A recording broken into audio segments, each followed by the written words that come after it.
Oi, pessoal. Primeiramente, eu gostaria de reforçar a necessidade de que todos estejam se mantendo em casa de quarentena, tomando todos os cuidados necessários para que todos nós possamos sair bem dessa. Então, dando continuidade ao tema referente aos medidores de vazão, no último laboratório, vocês viram com a Érica como é feita a medição da vazão de um fluido incompressível no tubo de Pitot. Agora, na aula de hoje, vocês aprenderão como esse cálculo é feito no medidor do tipo tubo Venturi. O físico Daniel Bernoulli definiu o princípio de Bernoulli, que descreve o comportamento de uma partícula de um fluido ideal, movendo-se ao longo de uma linha de corrente, cuja equação mencionada é derivada da primeira lei da termodinâmica, assumindo algumas hipóteses. Considerando um fluido incompressível, irrotacional e não viscoso, que esteja escoando através de uma tubulação, existem três fatores que podem interferir no escoamento do fluido em questão.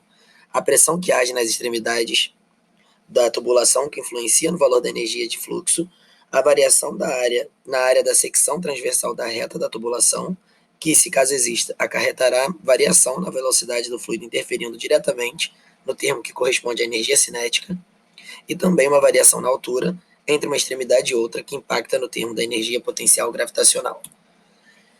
Logo, esse princípio descreve que, se a velocidade de uma partícula de um fluido aumenta enquanto ela escoa ao longo de uma linha de corrente, a pressão do fluido deve diminuir e vice-versa. A partir dessa ideia, podemos compreender como que um avião voa, uma vez que na parte superior das asas a velocidade do ar é maior, portanto a pressão gerada na superfície superior é menor do que a gerada na superfície inferior, assim criando uma força de sustentação de baixo para cima no avião. Também é possível observar na prática esse princípio quando se tem dois barcos passando próximo correndo o risco de serem sugados um na direção do outro. Isso acontece porque o fluido que escoa entre os dois barcos irá fluir com uma velocidade maior do que flui na parte lateral, na parte de fora dos barcos, fazendo assim com que a pressão entre os barcos seja pequena e a pressão na parte de fora seja grande. E essa diferença de pressão faz com que surja uma força que empurra os barcos um na direção do outro. O tubo Venturi é um aparato utilizado para medir a velocidade do escoamento e a vazão de um líquido incompressível através da variação da pressão durante a passagem desse líquido por um tubo da seção mais larga e depois para um outro de seção mais estreita. Esse efeito é explicado pelo princípio de Bernoulli e da continuidade de massa. Se o fluxo de um fluido é constante e desenvolvido sobre uma linha de corrente sem alteração da altura, mas a sua área de escoamento diminui, então a sua velocidade necessariamente aumenta. Para o teorema da conservação de energia, se a energia cinética aumenta, a energia de fluxo determinada pelo valor da pressão diminui. Logo, com a redução do diâmetro na garganta do Venturi, cria-se uma perda de carga que permite calcular assim a vazão do fluido que está escoando por esse equipamento. A escolha de um instrumento para medição de vazão apropriada depende de vários fatores.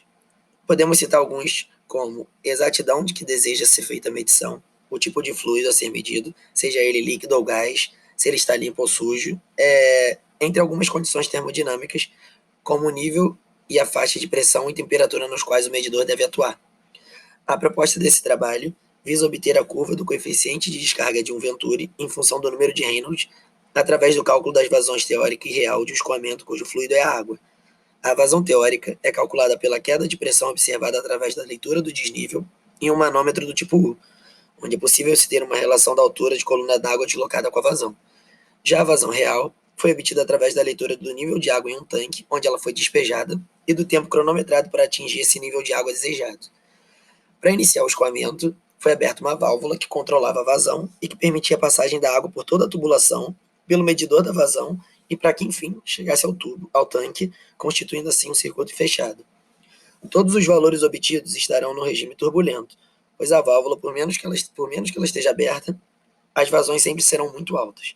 E, para se ter resultados precisos, o medidor Venturi foi precedido por um tubo reto liso, ou seja, isento de singularidades, com um comprimento mínimo de 10 vezes maior o seu diâmetro. Esse procedimento experimental foi repetido 6 vezes, alterando sempre a vazão do escoamento e anotando os valores obtidos pelo cronômetro, pela leitura do nível de água no tanque e do desnível do nível de mercúrio no manômetro. A equação de Bernoulli, utilizada para o cálculo, desconsidera as perdas de carga, o que gera um erro de medição associado à queda de pressão estática nas tomadas de pressão, pois uma parcela é perdida pelo atrito do escoamento do fluido com a parede do tubo na redução da seção. E para os cálculos desse experimento, procure trabalhar sempre com as unidades no sistema internacional. Não esqueçam de colocar as referências bibliográficas utilizadas para a parte da introdução teórica e de responder as perguntas que vieram na folha roteiro do experimento.